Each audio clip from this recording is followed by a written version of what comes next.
Hi, this is Shem from Garfield Games in New Zealand, and I have the privilege of answering a few questions for you guys.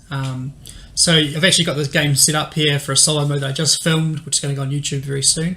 But Fabio from Mosaico just asked me to quickly give some answers to some cool questions. So firstly, how did the idea for this expansion come to be?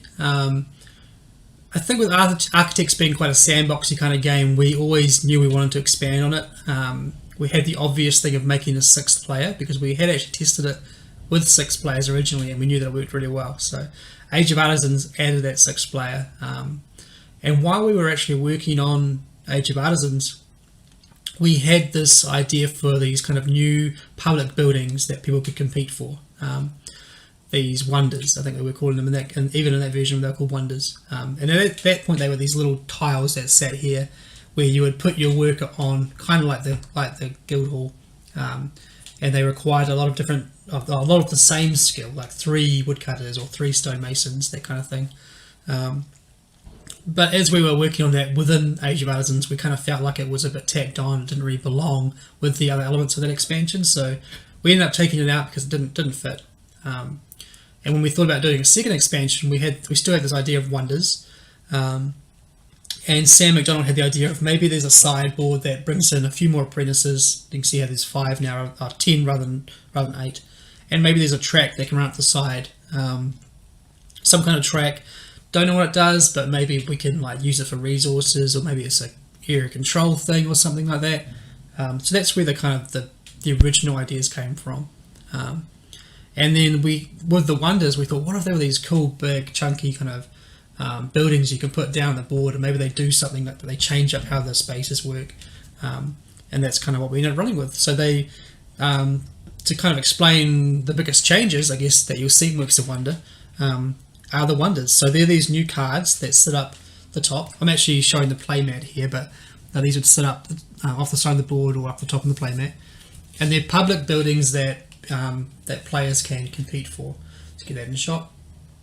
So this would cost 14 stone, 5 influence, which is the new track, and 3 tax to be paid. It's going to give you 2 influence, 2 virtue, straight away, and it's going to be worth 11 points. At the bottom here it says that when you place that wonder out onto the board, it's going to act like an additional worker, or it's going to let you gain an influence at that location.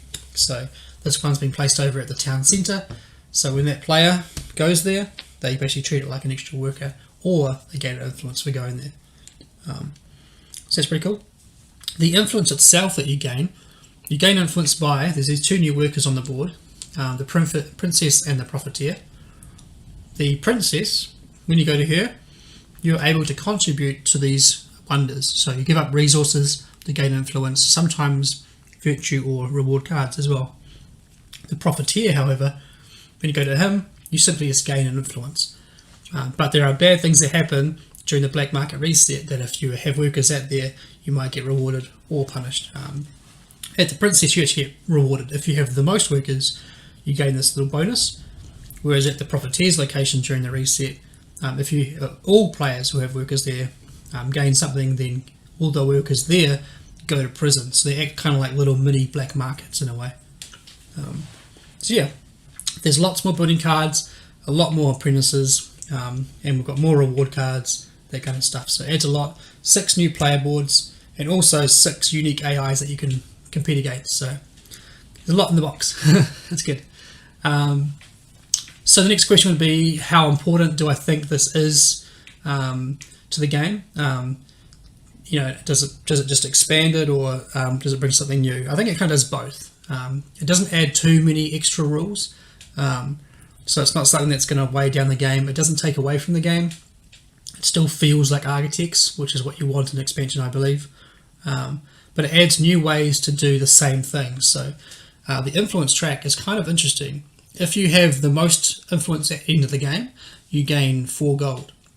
However, you can use it in the game. So rather than losing a virtue, you could lose 2 influence, or rather than paying 2 coins, you could lose 2 influence, or you can lose 4 influence to avoid paying for a gold or a marble, and you can do that multiple times. So you could essentially build the first level of the cathedral with a building card and 4 influence rather than the gold.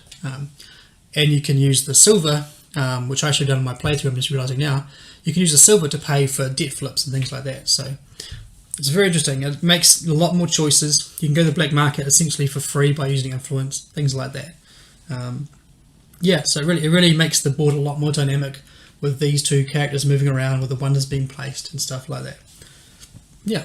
The next question.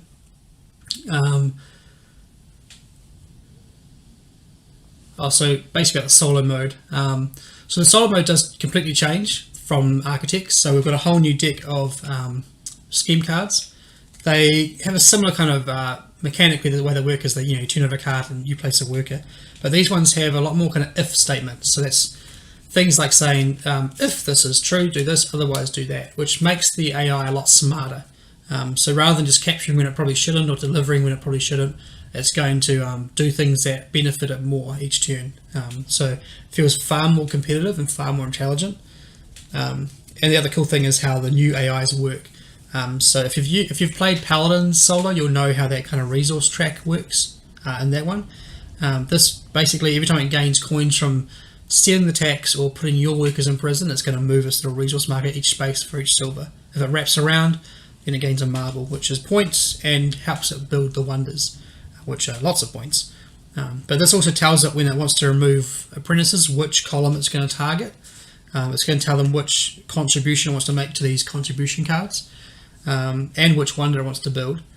Also, if you play with Age of Artisans, which this works fine with as well, it's going to tell you which craft card it wants to take for the adornment down the bottom here. So yeah, very competitive and very different. So the 6 unique ones, this is the peddler I just played with. The peddler basically generates a lot of marble, so it's going to build a lot of wonders. There's other ones. Here we have the patron, which is all about kind of more similar to the original AI. It's going to really boost that virtue track a lot by going to the King's Storehouse. We've got the black market illusionist, who's going to use the black market a lot, get a lot of marble that way. We've got one that captures you and puts you in prison a lot. So yeah, it feels very different. It's fun playing kind of both.